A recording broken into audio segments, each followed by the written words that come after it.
Doctor Liaquat और आप मेरा यूट्यूब चैनल देख रहे हैं। दोस्तों, फिस्चुला क्या चीज़ है? फिस्चुला बेसिकली एक एबनॉर्मल कनेक्शन है बिटवीन टू बॉडी पार्ट्स के दरमियान। ये स्किन और किसी इंटरनल ऑर्गन के दरमियान भी बन सकता है और बॉडी के इंटरनल ऑर्गन के दरमियान दो ऑर्गन के दरमियान भी बन सकता है। मैं मिसाल के तौर पे आपको सिखाने लगा हूँ। फॉर एग्जांपल, ये हमारी एक एनल कैनाल है, हमारी जीआईटी है, क्योंकि सबसे ज़्यादा जो फिस्चुला होते हैं वो पेरी एनल यानी बड़े पेशाब वाली जगह के साथ होते हैं। ये हमारी एनल कैनाल है और ये हमारी बायर स्किन है। अगर यहाँ बायर स्किन से अंदर की तरफ ऐसे आप देख लें, ये आप अंदर देख सकते हैं, ये अंदर की तरफ यहाँ से लेकर अंदर से बाहर की तरह एक रास्ता बन जाए तो इसको फिस्चुला कहते हैं। एक ट्रैक जो है ये आप देख सकते हैं, दोबारा मैं आपको दिखा रहा हूँ कि ये अंदर वाली इसकी ओपनिंग है और ये इसकी बाहर वाली ओपनिंग, और ये जो ट्रैक, ये जो रास्ता है, ये जो पैसेज है, इसको फिस्चुला कहा जाता है। आप तस्वीर के अंदर भी देख सकते हैं, मैं आपको दिखा रहा हूं कि ये बाहर स्किन वाली जगह है और ये वाली जो है ये अंदर इंटेस्टाइन यानी आंतड़ियों वाली जगह है, और इनके दरमियान में जो रास्ता बना हुआ है इसको फिस्चुला कहा जाता है। अब फिस्चुला के दोस्तों काजेस क्या होते हैं? ये इंजरी की वजह से भी हो सकता है। आपका कोई रोड साइड एक्सीडेंट हुआ, आपको कोई ऐसी पेनिट्रेटिंग चीज चुभी जिसकी वजह से आपकी स्किन और अंदर वाले किसी ऑर्गन के दरमियान एक रास्ता सा बन गया और वो रास्ता बाद में हील ना हो सका। इसी तरह मुख्तलिफ सर्जरी जो एब्डोमेन की या पेरी एनल एरिया की या इंटेस्टाइन की जाती हैं, अगर वो भी प्रॉपर तरीके से ना हो तो स्किन और आपकी आंतड़ियों के दरमियान जिस तरह फीकल फिस्चुलास बन सकते हैं।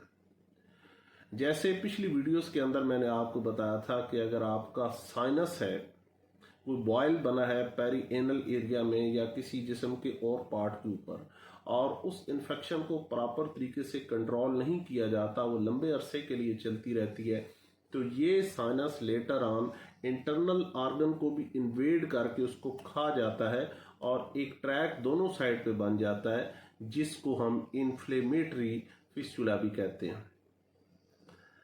इसी तरह दोस्तों, कुछ फिस्चुला खुद बनाए जाते हैं। मिसाल के तौर पे जो रीनल फेलियर के पेशेंट होते हैं, इनकी बार बार डायलिसिस होती है और इनकी वेन जो है वो अक्सर कोलैप्स कर जाती हैं, तो इस सूरत में यहाँ पर रिस्क के ऊपर रेडियल आर्टरी और वेन के दरमियान जो है ना एक फिस्चुला बनाया जाता है, क्योंकि आर्टरी के दौरान के अंदर प्रेशर ज़्यादा होता है और वेन में कम होता है। जब आर्टरी का ब्लड वेन में जाता है तो वो ग्रेजुअली कुछ टाइम के बाद फूलना बड़ी होना शुरू हो जाती है और आसानी से प्रिक हो सकती है, ताकि इन पेशेंट को बार बार हीमोडायलिसिस की ज़रूरत पड़ती है, तो इनकी जो वेन जो है वो परमानेंट हो जाती है। इसको आर्टीरियोवीनस फिस्चुला भी कहा जाता है। ये खुद बनाए जाते हैं। अब ये किन किन जगहों पे बन सकते हैं? बन तो बॉडी के किसी हिस्से पे भी बन सकते हैं, लेकिन जो कॉमन साइट्स हैं जहां पे ये फिस्चुला बन सकते हैं, एक आर्टरी और वेन के दरमियान बन सकता है, और ये सेल्फ मेड भी हो सकता है जिस तरह मैंने आपको बताया। अक्सर जब बाइल डक्ट की सर्जरी, आपके गॉल ब्लैडर यानी पित्ते का ऑपरेशन किया जाता है, तो उसकी कॉम्प्लिकेशन में से भी एक कॉम्प्लिकेशन है कि बिलियरी फिस्चुला। आपकी जो कॉमन बाइल डक्ट है जहां से आपका बाइल गुजरती है, वो आपकी स्किन के साथ भी एक फिस्चुला बना सकती है।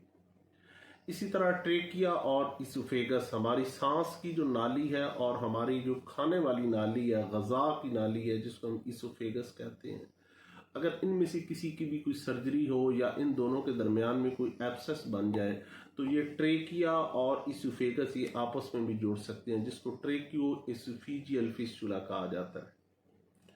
इसी तरह हमारी आंतड़ियों में और फीमेल की विजाइना के दरमियान भी बन सकता है, जो विजाइना की सर्जरी या पेल्विस की कोई सर्जरी करते हुए।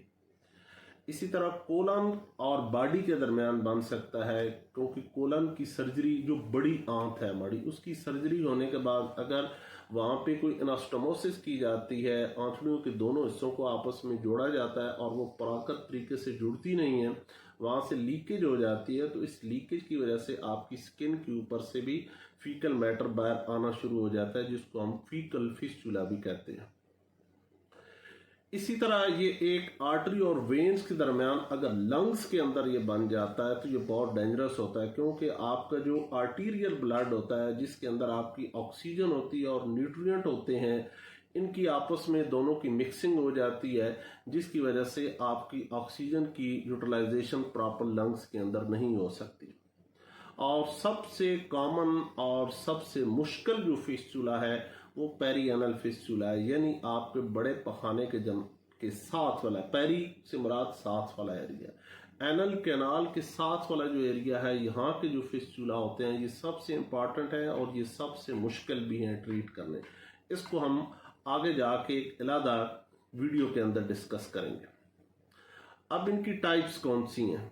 टाइप्स आम बंदे के लिए तो ये समझना मुश्किल है। इसकी 4 टाइप्स होते हैं। एक ब्लाइंड होता है, यानी एक एंड इसका आपका स्किन के ऊपर हो, दूसरा हिस्सा आपका किसी ऑर्गन के अंदर हो लेकिन वहां प्रॉपरली अंदर जुड़ा हुआ ना हो। दूसरा कंप्लीट होता है, यानी एक आपकी स्किन के ऊपर ओपनिंग है और दूसरी आपकी किसी इंटरनल ऑर्गन के साथ, फॉर एग्जांपल आपकी इंटेस्टाइन और गट के साथ हो सकता है। और सबसे जो डेंजरस इसकी फॉर्म है उसको कहते हैं हॉर्सशू शेप फिस्टुला। ये बेसिकली एनल कैनाल की पोस्टीरियर साइड पे बनता है और इसकी जिस तरह घोड़े का पांव होता है ये इस तरह भी आता है और सेंटर से पीछे भी आता है। ये बड़ा कम्प्लेक्स फिस्टुला होता है, यानी बाहर इसकी एक ओपनिंग नहीं होती, इसकी 3 ओपनिंग होती है और ये आपस में सारे इससे कनेक्ट होते हैं। और इसी तरह एक इनकम्प्लीट फिस्टुला होता है, ये ट्यूबुलर फॉर्म में होता है। ये अंदर वाली साइड पे बंद होता है और बाहर वाली साइड पे स्किन के अंदर के बाहर वाली जगह के ऊपर ये ओपन होता है। इसको इनकम्प्लीट कहते हैं। ये आम बंदे के लिए इतनी इंपॉर्टेंट चीज नहीं है। इस तरह फिस्टुला को क्लासिफाई किया जाता है लो आउटपुट, यानी अगर फिस्टुला के अंदर से जो पानी या कुछ रतूतें अगर बाहर आ रही हैं वो 200 ml से कम है तो उसको लो आउटपुट कहते हैं, और अगर 500 से ज्यादा है तो इसको हाई आउटपुट फिस्टुला कहते हैं। इसी तरह फिस्टुला की एक और क्लासिफिकेशन है लो लाइंग और हाई लाइंग। ये हम पेरिएनल फिस्टुला के अंदर डिस्कस करेंगे। अब इनकी कॉम्प्लिकेशंस क्या है फिस्टुला की? अगर तो ये फिस्टुला वाइटल ऑर्गन के दरमियान है तो फिर तो ये बहुत डेंजरस है, लेकिन अगर बॉडी के किसी और पार्ट पे होते हैं तो ये लाइफ थ्रेटनिंग तो नहीं होते, लेकिन इसके अंदर इलेक्ट्रोलाइट इम्बैलेंस हो सकता है। फॉर एग्जांपल अगर किसी को बिलरी फिस्टुला है, गॉल ब्लैडर यानी गॉल ब्लैडर की सर्जरी के पास बना है तो लगातार आपकी बाइल जिस्म से बाहर निकलती रहती है, आपको डाइजेशन में मसाइल होते हैं और जिस जगह से ये बाइल निकलती है उस जगह पे आपको इचिंग वगैरह होती है, लेकिन ये लाइफ थ्रेटनिंग नहीं होती। लेकिन अगर ये फिस्टुला आपके ट्रेकियो एसिफिजियल हो, इसोफेगस और ट्रेकिया के दरमियान हो तो ये लाइफ थ्रेटनिंग बहुत ही डेंजरस हो सकते हैं। दोस्तों, as far as treatment is concern, treatment के अंदर 2 इंपॉर्टेंट प्रिंसिपल्स होते हैं। जहां फिस्टुला बना है उससे डिस्टल एरिया के अंदर अगर कोई ऑब्स्ट्रक्शन है या कोई रुकावट है, जब तक आप उस रुकावट को नहीं रिमूव करेंगे तो वो आपका जो आपका फीकल मैटर है या कोई और जो चीज है वो डाइवर्ट होकर उस फिस्टुला के अंदर से गुजरती रहेगी। सबसे इंपॉर्टेंट फिस्टुला की हीलिंग के लिए है कि डिस्टल ऑब्स्ट्रक्शन नहीं होनी चाहिए।